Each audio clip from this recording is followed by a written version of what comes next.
यीशु मसीह में प्यारे भाई और बहनों, आज हम पवित्र बृहस्पतिवार अर्थात नए पास्का का पर्व मना रहे हैं। संत पौलुस के कुरिन्थियों के नाम पहले पत्र के 11वें अध्याय के 23 से लेकर 34 तक के ईश वचन पर तथा लूकस के सुसमाचार 22वें अध्याय के 14 से लेकर 30 तक के ईश वचन पर हम आज मनन चिंतन करेंगे। सबसे पहले हम पास्का पर्व क्या है, इसका इतिहास क्या है, इसे समझने की कोशिश करें। पुराने नियम में निर्गमन ग्रंथ के 12वें अध्याय में 1 से लेकर 27 तक के ईश वचन में यदि हम ध्यान दें तो हमें समझ आएगा कि प्रभु ने अपनी प्रजा इस्राएल को इजिप्ट की मिस्रियों की गुलामी से मुक्त करने के लिए 10 महामारियां भेजी और इसमें 10वीं महामारी मिस्रियों के पहलौठों की हत्या करना था। रात को प्रभु एक विनाशक दूत को भेजते हैं जो मिस्रियों के हर पहलौठों का वध करता है और इस्राएलियों के पहलौठों की रक्षा के लिए, मुक्ति के लिए प्रभु की आज्ञा के अनुसार इस्राएलियों ने अपने घरों के चौखट पर, दरवाजे पर 1 वर्ष के एक मेमने के रक्त को छिड़कते हुए उसे मुद्रित किया ताकि विनाशक दूत उसके सामने से हो गुजर जाए। इस हो गुजरने को ही पास्का कहते हैं, पासिंग ओवर। घर के निवासी उस मेमने के मांस को पूरी तरह से भून कर खाते थे और जो भी मांस बच जाता था उसे सुबह होने से पहले जला देते थे। निर्गमन ग्रंथ के ही 12वें अध्याय के 14वें वाक्य में प्रभु इस घटना को हमेशा स्मरण करने की आज्ञा देते हैं और कहते हैं तुम उस दिन का स्मरण रखोगे और उसे प्रभु के आदर में पर्व के रूप में मनाओगे। तुम उसे सभी पीढ़ियों के लिए अनंत काल तक पर्व घोषित करोगे। इस घटना के कारण फरवो ने इस्राएल के लोगों को गुलामी से मुक्त किया। मिस्र की गुलामी से वे हो गुज़रते हुए, फिर लाल सागर से भी हो गुज़रते हुए वह प्रतिज्ञात देश की ओर रवाना होते हैं। इस हो गुज़रने की याद में ही हर वर्ष वे पास्का पर्व मनाते थे। यह यहूदियों का सबसे प्रमुख पर्व है, इस्राएली प्रजा के जन्म का पर्व है और वे हर वर्ष मिस्र की गुलामी से मुक्ति की यादगार में इसे मनाने लगे। दरवाजे की चौखट पर मेमने का रक्त जो छिड़का गया था वह उस घर में रहने वालों की रक्षा था और मेमने का मांस उन लोगों को पवित्र करता था। तो इसी धर्म विधि को वे हर साल मनाने लगे। सबसे पहले परिवार में मनाते थे और उसके बाद यह पूरे देश का एक महत्वपूर्ण पर्व बन गया। और आज हम ये देख रहे हैं कि यीशु मसीह अपने शिष्यों को बुलाते हैं और अंतिम भोज का प्रबंध वे स्वयं करते हैं।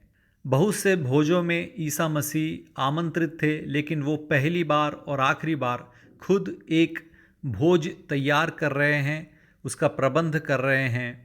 वे अपने शिष्यों के साथ इस अंतिम भोज को बड़ी अहमियत देते हुए बहुत सी बातें सिखाना चाहते थे। यह एक नया पास्का का पर्व है। जिस प्रकार पुराना पास्का गुलामी से आज़ादी की ओर गुजरने का प्रतीक था, उसी प्रकार ये नया पास्का मृत्यु की और पाप की और शैतान की गुलामी से ईश्वर के पुत्रों पुत्रियों की आज़ादी का प्रतीक है। यहाँ पर कोई और मेमना नहीं, ईसा मसीह ही स्वयं ईश्वर का मेमना है। वे अपने शरीर और रक्त को अर्पित करते हैं। अगले दिन क्रूस पर उनके शरीर और रक्त को सारे संसार के पापों की मुक्ति के लिए वे अर्पित करते हैं, लेकिन एक दिन पहले अंतिम भोज के अवसर पर उसे वे प्रतीकात्मक रूप में अर्पित करते हैं। रोटी को तोड़ते हुए अपने शिष्यों को देते हुए कहते हैं, यह मेरा शरीर है, और दाखरस को अपने शिष्यों को देते हुए कहते हैं, यह मेरा रक्त है, और कहते हैं यह मेरे रक्त का नूतन विधान है। एक नए विधान की स्थापना कर रहे हैं यहाँ पर प्रभु। ईश्वर और मनुष्य के बीच में एक नया रिश्ता, नया संबंध, एक नया विधान यहाँ पर स्थापित हो रहा है। लूकस 22 के 19वें वाक्य में अपने शिष्यों से वे आज्ञा करते हुए कहते हैं कि मेरी स्मृति में तुम यह किया करो। इस नए पास्का को प्रभु ईसा मसीह की स्मृति में किया करना ही पवित्र कुर्बाना है। तो इस प्रकार यह पवित्र कुर्बाना की स्थापना का सुदिन है, और इस पवित्र कुर्बाना को कौन अर्पित करेंगे? ईसा मसीह के शिष्य अर्पित करेंगे, और शिष्यों के द्वारा भविष्य में अनेक शिष्य इसे अर्पित करेंगे। इसे ही हम पुरोहिताई कहते हैं। तो इस प्रकार यहाँ पर पुरोहिताई की भी स्थापना की जा रही है, क्योंकि पवित्र कुर्बाना सिर्फ और सिर्फ पुरोहित ही अर्पित कर सकते हैं। तो दो पवित्र संस्कारों की स्थापना आज के दिन की गई थी प्रभु के द्वारा। जब भी हम पवित्र कुर्बाना में भाग लेते हैं तो हमें इस बात को हमेशा याद रखना है कि प्रभु ईसा मसीह ने हमें पाप से, मृत्यु से और शैतान से मुक्ति दिलाई, और हमें पवित्र करते हुए, पाप मोचन देते हुए ईश्वर की संतान बनाया। मृत्यु से हो गुजर कर हम जीवन की ओर, अनंत जीवन की ओर प्रवेश कर चुके हैं। प्रभु जो मनुष्य बनकर हमारे बीच में रहे, वे हमेशा हमारे साथ रहना चाहते हैं, और हमेशा हमारे साथ रहने के लिए ही उन्होंने पवित्र कुर्बाना की स्थापना की है। हम सुसमाचार में देखते हैं 4 तरीके से प्रभु अपने सानिध्य को दर्शाते हैं। सबसे पहले यूहन्ना के सुसमाचार पहले अध्याय के पहले ही वाक्य में हम पढ़ते हैं, आदि में शब्द था, शब्द ईश्वर के साथ था, और शब्द ईश्वर था। ईश्वर का शब्द वह ईश्वर है, और जब भी हम ईश्वर का वचन, ईश्वर का शब्द पढ़ते हैं तो उसके द्वारा हमें ईसा मसीह की मौजूदगी का एहसास होगा। अपने वचन के द्वारा ईसा मसीह अपने सानिध्य को प्रकट करते हैं। और दूसरी बात, मैथ्यू के सुसमाचार 18वें अध्याय के 20वें वाक्य में प्रभु हमसे ये कहते हैं, जहाँ पर भी 2 या 3 लोग मेरे नाम पर इकट्ठा होते हैं, उनके बीच में मैं प्रस्तुत हूँ। तो जहाँ पर भी हम ईसा मसीह के नाम पर इकट्ठा होकर प्रार्थना करते हैं, तब ईसा मसीह का सानिध्य हमारे बीच में रहता है। और तीसरी बात, मैथ्यू के सुसमाचार 25वें अध्याय के 40वें वाक्य में प्रभु कहते हैं, राजा उन्हें यह उत्तर देंगे, मैं तुम लोगों से यह कहता हूँ, तुमने मेरे भाइयों में से किसी एक के लिए, चाहे वह कितना ही छोटा क्यों ना हो, जो कुछ किया वह तुमने मेरे लिए ही किया। तो जब हम दूसरों की मदद करते हैं, जो ज़रूरतमंद है, तो उनमें ही ईसा मसीह मौजूद हैं। यदि हम एक भूखे को खाना खिलाते हैं तो हम ईसा मसीह को ही खिला रहे हैं। तो ईसा मसीह हर एक ज़रूरतमंद में मौजूद हैं। तो हम ईसा मसीह की ही सेवा करते हैं जब हम किसी ज़रूरतमंद की सहायता करते हैं। यह मदर तेरेसा ने बहुत ही अच्छी तरह से जाना, समझा और अपने जीवन से हमें सिखाया।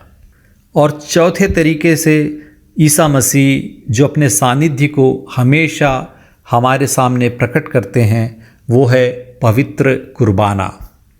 जब भी हम पवित्र कुर्बाना अर्पित करते हैं तो उसमें प्रभु ईसा मसीह अपने शरीर और अपने रक्त को चढ़ाते हैं, और उसके द्वारा जब भी हम परम प्रसाद को ग्रहण करते हैं तो इसके द्वारा प्रभु का जीवन हमारे जीवन में आकर मिलता है।